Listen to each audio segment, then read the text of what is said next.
দেখেন, এটা হচ্ছে ঝাঁকায় যেটা বলে ঝুড়ির ভিতরে ঘাড়ে করে ঘুরে ঘুরে মাছ বিক্রি করে।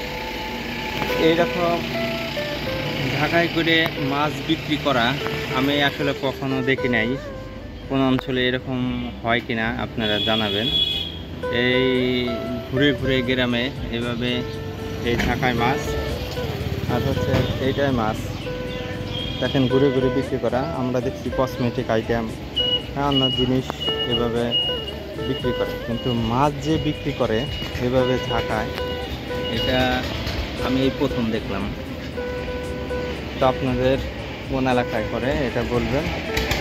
এটা আসলে উত্তরবঙ্গেই সম্ভব এভাবে মাছ বিক্রি করা। এই ঢাকায় বিক্রি করেন কত বছর? এভাবে বিক্রি করেন কত বছর? আমি 32 বছর হতে ব্যবসা করেছি। 32 বছর? মানে কাঁচামাল আগত বেচা ছিল, এখন মাছ মানে গ্রামে গ্রামে গিয়ে। এটা ভালো একটা আইডিয়া, কিন্তু মাছ এইভাবে বিক্রি করাটা তো অনেক বছর বিক্রি করেন।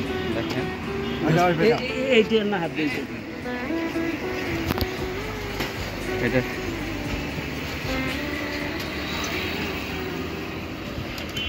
অনেক দূরে যাবেন। কত দূরে যাবেন এটা নিয়ে?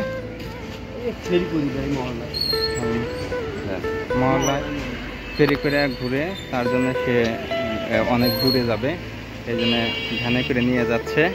এবং সে গ্রামে যখন যাবে তখন এইভাবে ঘুরে ঘুরে করবে। সে 32 বছর ধরে এইভাবে ব্যবসা করে থাকে। আসলে ব্যবসা কোনো ছোট বড় বা কোনো কিছু নেই, ব্যবসা করাটাই হচ্ছে মেন, টাকা উপার্জন করাটাই।